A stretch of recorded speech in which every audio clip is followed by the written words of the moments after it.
Imagine this, a millionaire CEO, a man who everyone in the city admired from a distance, suddenly standing at a coffee shop counter with his gold card in hand.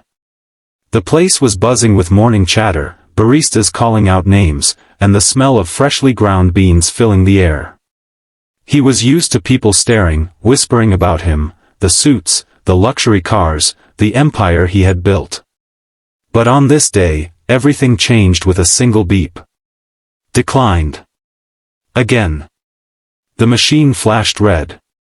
A hush fell over the crowd. The CEO, who was never used to humiliation, felt something he hadn't felt in years, shame. He fumbled, pulled out another card, but the same thing happened. The cashier's polite but awkward smile did little to mask the judgment in people's eyes.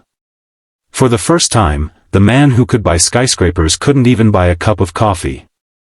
And then, in that heavy silence, something remarkable happened. A little girl, no older than 9, stepped forward. She was holding a small, worn-out purse that looked like it had been stitched and restitched by loving but tired hands. With wide innocent eyes and a soft trembling voice, she said, "I can pay for him." The crowd gasped, some even chuckled, thinking it was a joke. But the girl carefully took out a few crumpled dollar bills and coins, the kind of money children saved up for candies or ice cream. She laid them on the counter with such determination that even the cashier hesitated before accepting. The CEO froze, completely undone. He looked down at her, expecting her father to rush in embarrassed. And indeed, a man came hurrying over, her father. His clothes were simple, a janitor's uniform. His face was lined with fatigue, but his eyes held quiet strength. He knelt down and whispered, "Sweetheart, you didn't have to," but the girl interrupted, "Daddy, you always say we should help people when they need it, even if they look like they don't." The millionaire CEO, speechless, accepted the cup of coffee the little girl had bought for him. For once, he didn't feel like a CEO. He felt human. He felt small. He followed the father and daughter to their table, introducing himself not as a business magnate, but just as a man humbled by kindness. What unfolded was an unexpected conversation, about life, about struggle, about dignity. The single dad told him how he worked nights to provide for his daughter, how he packed her lunch even when it meant skipping his own meals, and how he believed in raising her to see value in kindness, not in money. The CEO listened, and something stirred inside him. Here was a man with nothing close to his wealth, yet richer in ways the CEO had long forgotten. And the girl had shown him what no boardroom, no stock market victory, no luxury could teach: humility, compassion, and the courage to act without expecting anything in return. What the CEO didn't admit to anyone that day was the truth behind his declined cards. He had been under investigation for some irregularities in his company, accounts frozen while lawyers fought behind the scenes. He was, for the first time, forced to face the possibility of losing everything.